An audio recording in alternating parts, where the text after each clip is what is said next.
Good morning everyone. आज मैं electrochemistry का टॉपिक बैटरीज जिसमें प्राइमरी बैटरी पढ़ेंगे। इस टॉपिक में से रिसेंट इसी ईयर 2025 में अप्रॉक्सीमेट 4 और 5 मार्क्स का तो ये एक ही टॉपिक था जिसमें से क्वेश्चन आया हुआ था। ठीक है, अप्रॉक्सीमेट 4 मार्क्स सिर्फ इसी टॉपिक से, ओनली प्राइमरी बैटरी। सो ये बहुत इंपॉर्टेंट है। होपफुली आप बहुत अच्छे से समझोगे इस टॉपिक को। फर्स्ट है हमारे पास प्राइमरी बैटरीज। प्राइमरी बैटरीज जो होती है ना, ये नॉन रिचार्जेबल बैटरीज होती है। इनको हम एक बार यूज़ करने के बाद रिचार्ज नहीं कर सकते हैं।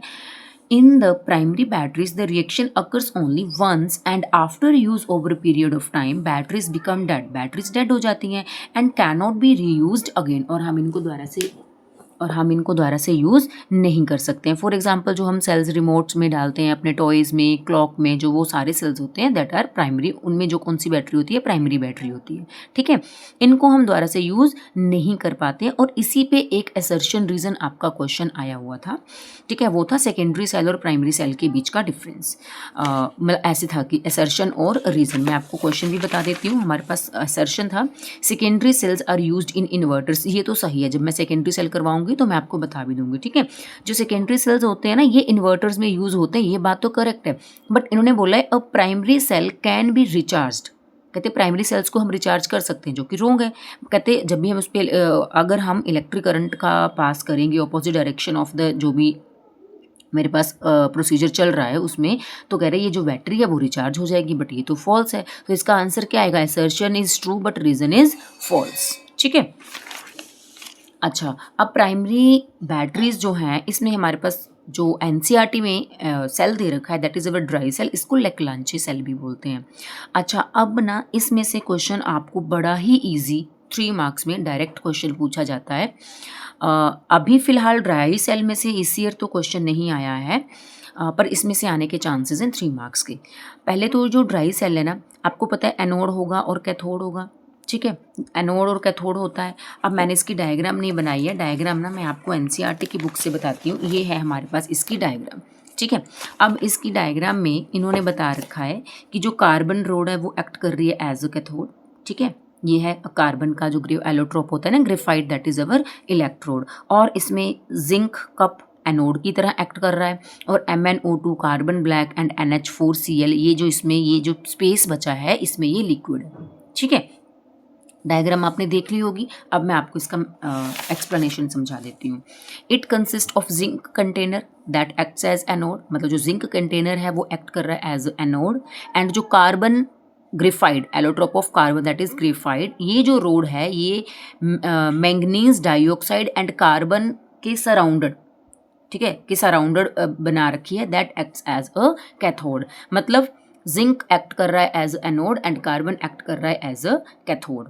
ठीक है, और जो बीच में स्पेस बचा है, मतलब जो बीच में लिक्विड फिल करा है, that is liquid is known as our electrolyte. ठीक है, जो भी उसमें लिक्विड फिल करा है, the space between the electrodes is filled by a moist paste of ammonium chloride and zinc chloride. उसमें अमोनियम क्लोराइड भी है और जिंक क्लोराइड भी है। अच्छा, आपसे 1 मार्क में तो ये पूछा जा सकता है कि एनोड एज एन एनोड कौन एक्ट कर रहा है और एज अ कैथोड कौन एक्ट कर रहा है, आपको ये पता होना चाहिए। ठीक है, उसके बाद ये आपसे रिएक्शन पूछ लेते हैं, एनोड की रिएक्शन और कैथोड की रिएक्शन बता दो, या फिर इसका जो भी हमारे पास इलेक्ट्रोड पोटेंशियल है वो कितना है वो पूछा जा सकता है। अब इसमें एनोड पे हमारे पास जिंक है, Zn2 पॉजिटिव, 2 इलेक्ट्रॉन्स। अब देखो यहाँ पे हमारे पास Zn2 पॉजिटिव। ठीक है, अब ये एनोड पे हमारे पास क्या होती है? ऑक्सीडेशन। ऑक्सीडेशन में लॉस ऑफ इलेक्ट्रॉन्स होते हैं, और यहाँ पे कितने इलेक्ट्रॉन्स लूज हुए हैं? 2। MnO2 NH4 positive plus electrons, ये इलेक्ट्रॉन्स गेन करके MnO ब्रैकेट में OH और NH3 बनाते हैं। NH3 हमारा अमोनिया है। अब आगे देखना, in the reaction at cathode manganese is reduced from 4 oxidation state to +3 oxidation state. अब देखो यहाँ पे हमें मैंगनीज का ऑक्सीडेशन स्टेट निकालना ना, बोला +4 है। अच्छा, +4 कैसे? इसका मैंने X मान लिया। प्लस ऑक्सीजन का मुझे पता है इस पे चार्ज कितना होता है +2 प्लस ऑक्सीजन मेरे है कितने हैं 2। वो ओवरऑल चार्ज देखो इस पे ओवरऑल चार्ज कुछ भी नहीं है तो मैंने ले लिया 0। तो ये हो गया x plus minus minus 2 2 4 is equal to 0, x is equal to +4। तो हमारे पास जो ये वाला मैंगनीज है इस पे कितना इसका ऑक्सीडेशन स्टेट है +4। अब ये क्या बोल रहे थे कि in the reaction at cathode manganese is reduced from +4 oxidation state to +3 oxidation state. अच्छा, इसका +3 ऑक्सीडेशन स्टेट मैंने मैंगनीज का x मान लिया। ऑक्सीजन मेरे पास टोटल कितने हैं 2 ऑक्सीजन पे टोटल चार्ज कितना होता है -2 प्लस में मेरे पास क्या है हाइड्रोजन का चार्ज +1, ओवरऑल चार्ज कितना है 0। तो ये हो गया x plus minus minus 2 2 4 plus 1 is equal to 0। और इसको आगे करोगे जब फर्दर तो ये आ जाएगा x minus 3 is equal to 0 और आगे x इज इक्वल टू +3। तो ये हमारे पास ऑक्सीडेशन स्टेट बता दिए कि कैसे ये रिड्यूस हुई है। अच्छा, ammonia produced in the reaction forms. अब जो ये रिएक्शन में अमोनिया प्रोड्यूस हुआ है ना, ये Zn2 पॉजिटिव से रिएक्ट होके एक कॉम्प्लेक्स सब्सटेंस बना देता है, दैट इज ZnNH3 अमोनिया 4 और उस पर ओवरऑल चार्ज कितना है +2 चार्ज और इसका जो सेल पोटेंशियल है वो नियरली 1.5 वोल्ट होता है। ठीक है, ये तो थी बात हमारी ड्राई सेल की और ड्राई सेल की मैंने आपको डायग्राम भी बता दी। ठीक है, इसमें कैथोड कार्बन सीसी से याद कर सकते हो कि कार्बन कैथोड, कार्बन रोड है वो एक्ट करती है एज अ कैथोड और जिंक जो है हमारे पास वो एक्ट करता है एज अ एनोड। तो आपसे ये 2 क्वेश्चंस पूछे जाते हैं और या फिर इसमें से किसी भी चीज़ की कोई आपसे पूछ लिया जाएगा, जैसे कि जो मैंगनीज है वो कितना रिड्यूस हो रहा है, क्लियर, और जो अमोनिया है वो रिएक्ट होके कौन सा कॉम्प्लेक्स बना रहा है और इसका जो सेल पोटेंशियल है वो कितना हो सकता है। ये क्वेश्चन इसमें से पूछा जा सकता है, क्लियर। अब हम आगे आ रहे हैं मर्क्यूरी सेल। मर्क्यूरी सेल जो है ये हमारा बहुत इंपॉर्टेंट सेल है। ये अभी रिसेंट 2025 में 3 मार्क्स का क्वेश्चन सिर्फ इसी कंटेंट में से आया हुआ था। ठीक है, आफ्टर एक्सप्लेनेशन में आपको क्वेश्चन भी बताऊंगी। इन मर्क्यूरी सेल, ये हमें पता है मर्क्यूरी सेल में ये भी तो हमारे पास एक प्राइमरी सेल का ही एग्जांपल है, प्राइमरी बैटरी का ही एग्जांपल है। In mercury cell primary batteries are used, हमें पता है इसमें प्राइमरी बैटरी यूज़ होती है। और जो मर्क्यूरी सेल है ना, ये उन डिवाइसेस के लिए यूज़ होता है जिनको low current, used for only low current devices, for example like hearing aids, watches etcetera, इन सब में मर्क्यूरी सेल यूज़ होता है। और आपको पता है जो मर्क्यूरी सेल है वो जैसे छोटा सा गोल सा ऐसे बटन टाइप का जो सेल होता है। ठीक है, अब इसमें एनोड की तरह एक्ट कौन कर रहा है ZnHg और कैथोड की एज अ कैथोड कौन एक्ट कर रहा है HgO एंड C। अब ये चीज़ मैं आपको नोट्स में समझा दूंगी। अच्छा, in mercury cell primary batteries are used, it is used for the low current devices like hearing aid, watches etcetera.